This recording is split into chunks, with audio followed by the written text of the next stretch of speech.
Hey everybody, it's me, Angel Benton, and it is time for another edition of Angel Sudsy Recap, where we delve into the world of daytime television and we do a few reality shows on the side. And one of those reality shows that we're doing is my favorite, Dancing for Relevancy, aka Dancing with the Stars. So here's the thing. You know, week one we saw Barbara Corcoran go home. Week two we saw Debbie Gibson go home, which shocked me. Which just goes to prove my record of picking the correct winner 0 out of like 25 times. Well, you know, what are you going to do?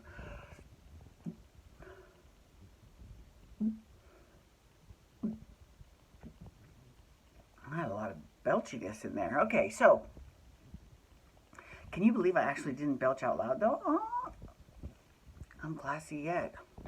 So here's the thing. So, you know, those two went home. This was week 3. Well, so, okay, hold on. Let me just say, this is not for the episode that aired yesterday. This is for last week's episode because I was in Japan. So I'm going to do that. And then the next one I'm doing is going to be this past week, which was great. Okay, but this past week was good too. So the last week, the week I was in Japan, first of all, you know, it's unfortunate because here in Las Vegas, you know, because this aired on Monday night and the shooting was on Sunday night. So pretty much all of the programming on Monday for all of the networks all day and all night on Monday was really all about the shooting. So Dancing with the Stars was preempted until 1 in the morning. And this is my beef.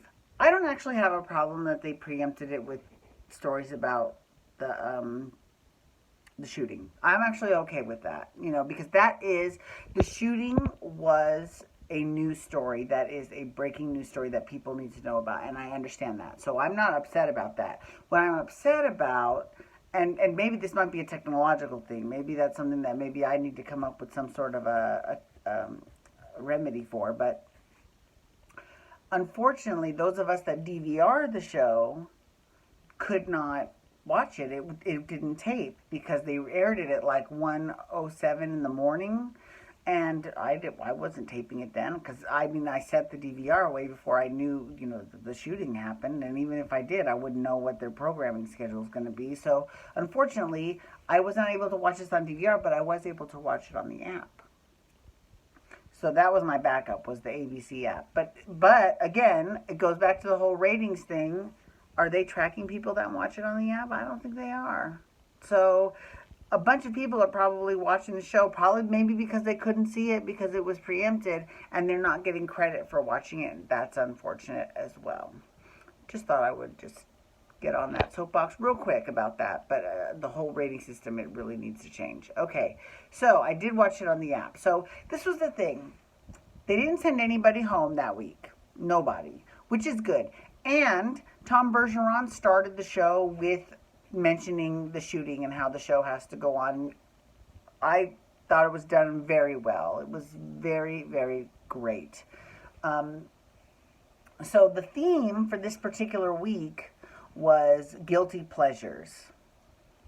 Now, if I were to be on this show, I don't know if I have a guilty pleasure. I'm pretty much open about absolutely everything and feel no shame about everything that I love. I love cheesy pop music, Power Rangers, anything nerdy, anything comic books. I love everything that is like corny, romantic. I love everything. Absolutely everything. And I'm okay. So I don't know what I would pick for a guilty pleasure. I don't know what, anyways. Something to think about. I don't know what I would pick. I have no idea. I don't think I have a guilty pleasure. So, okay, whatever. Okay, let's move on. So, here are the things that people said that were their guilty pleasures. So now, some of them were kind of strange, but others were okay. So the first one up was Drew Scott and Emma. And he did fine. It was okay. It was just okay. It wasn't awful, but it wasn't amazing either. Right? It wasn't one of, I definitely don't think it wasn't one of the top 2 of the night. But I'll tell you what the top 2 were. So, but it was okay. They did fine. let's see, who else was there? Sasha Petersa did, and glad they did. She's her guilty pleasure is baking. You feel guilty about baking? You shouldn't, girl. I mean, there are whole shows on television about people that bake. There was the Top Chef, Just Desserts. How hot was that winner? Yeet, though. Ooh, he needs to do Dancing with the Stars. He would be hot. He's gorgeous. And there's the whole Great Christmas Bake Off with Mary Berry, right? Is that her name? Mary Berry? Anyways, I love her. She's a fierce British bitch. I fucking love her. Okay, so anyways. All right. So I thought that was kind of weird. A little strange. Nikki Bella did here's the thing. Her guilty pleasures romance novels. Something I also love, but I'm not ashamed to admit it. But she was really more inspired by 50 Shades of Grey. I wouldn't necessarily call 50 Shades of Grey a romance novel. Soft porn or mommy porn or whatever you want to have, that's a little closer. It's like someone saying, yeah, Birch in the Boudoir is my favorite romance novel. And if you don't know what that is, look that up. Basically, it's like a huge S&M book that was written way back in like the turn of the century. So, but it is a good book, but it's not like, I wouldn't call it a romance novel either. So anyways, I thought that was kind of weird. And here's something I want to know. Artem, is it just me? Or is Artem kind of, is his English getting worse?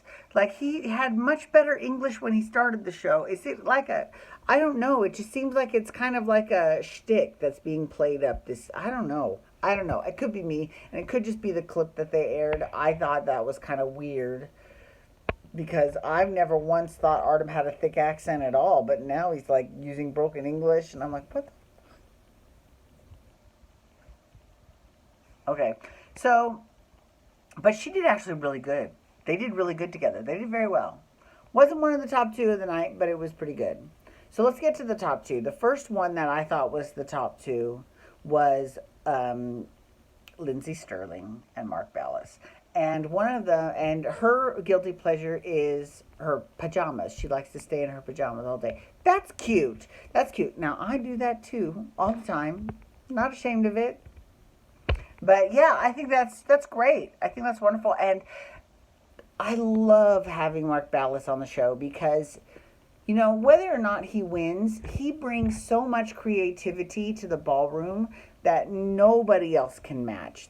People can try, but there is no one that has consistently every single week been as creative as Mark Ballas. It's so great. So like this time they did a number in their PJs, and I gotta say, these PJs really, I mean, I know I talk about it every week because I am obsessed with it, but I love me Mark Ballas' ass. Like, it is just, it's round and juicy and lovely and just, my mouth's watering. It's so hot. Okay. But he did this number where they were in their pajamas, and it started out with the camera with them in bed, but the bed was actually up on its side like that, and they were actually standing up. It was actually very well done. It was really cute.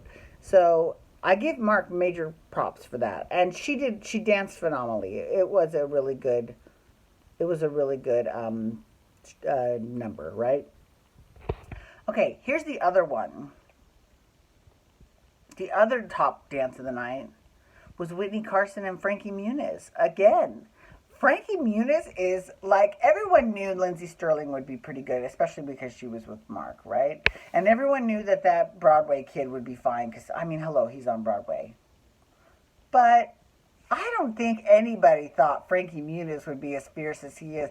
And I'm sorry, I was watching that number again today because I had to see it twice because it was so good. I was like, damn, for someone with zero dance training, he is incredible. He really is. And now, and because I watched it after I watched the last week's, this one that aired yesterday, and I'm going to kind of skip ahead just a little tiny bit, but, you know, we found out that he can't remember a lot because he's had concussions and strokes, and he doesn't have hardly any long-term memory. Short-term memory he's got, but long-term memory he doesn't have. So at the end of his dance, because his guilty pleasure was boy bands, which again I also love and not ashamed of it. They showed a clip of him from MTV Spring Break, like when he first started Malcolm in the Middle, and this is when NSYNC first came out, and he sang their song "I Want You Back," and now that I know that he can't remember any of that, it makes me wonder: is he mortified by that? Like, I'm not saying he should be, because he did fine back then too, but I'm wondering if he's like, wow, I'm so embarrassed. You know what I'm saying? I don't know. I don't think he should be. I'm just curious because he can't remember it, and now he's seeing this, footage of him, doing this boy band number from MTV from when he was a little kid. Anyways, it just added finding that out about it made me question a lot. So, and made me love him even more because he's doing such a good job. Okay. So then there's the married couple who has swapped. Peta and Nick Lachey and Vanessa and Max. Now, Vanessa and Max, they did really well also, except I didn't really care for the song that she chose. I mean, I don't know if she chose it or not, but her guilty pleasure was Girls' Night Out. Okay, I can see that. Maybe I can see her feeling guilty about that because she's a mom. She doesn't feel like is entitled to any time alone. Okay, I understand that. That makes sense. I'm not even but what makes me questioning that? But what makes me question is the song. Like if she had chosen like I'm So Excited by the Pointer Sisters or Ladies Night by Kool and the Gang, that would have been good. But instead she chose Girls Just Want to Have Fun. It just seemed a little bit cliche to me. She did a really good job, but I just felt like that song choice didn't really help her case at all. Okay. And then there was Peta and Nick. I'm telling you, Nick's days on this show are numbered. He's a sweet guy, but what was his guilty pleasure? His guilty pleasure was romantic comedies, and he danced to "Jump for My Love" from the Pointer Sisters. And here's the thing it's from Love Actually, but it really isn't from Love Actually. It was created like, I don't know, maybe 20 years before Love Actually came out, so that makes me wonder, but like, okay, that was stretching it. And then he's dressed as from the Olivia Newton-John Physical video, which I'm like, why didn't he just do Physical? Or why did he do something different? I mean, it just seemed very weird. That was, and he wasn't that good. I'm sorry. He wasn't that great. Anyways, and then Terrell Owens, I'm over Terrell Owens.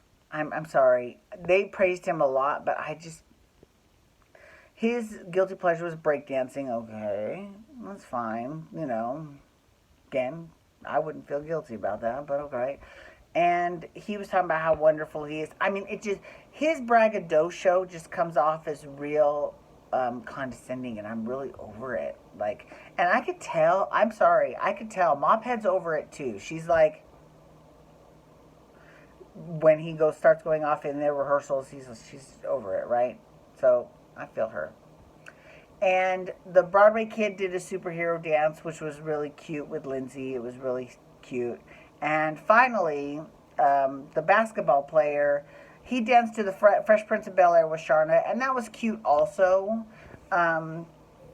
It was all right. Oh, wait, and someone did Everybody Dance. Now, who did that one? No, I love that shit. That song, when that came out, that song was fire. In 1993 when that song came out? Or was it 92? It was in the 90s, and I remember that song because that song was the shit. It still is, actually. It's a really great track. I'm trying to think of who did that number. I don't know. Damn, it's killing me. I can't remember. But anyways, I do want to say thank you so much for logging on today. I've already gone way past. I really hope that it'll upload this much. Thank you so much for logging on today. I do appreciate it. Please feel free to follow me on Twitter and Instagram and Snapchat at Angel Benton. You can hashtag Dancing for Relevancy or Dancing with the Stars to discuss the show with me, or you can also hashtag Below Deck, because I'm doing that one next, probably tomorrow morning.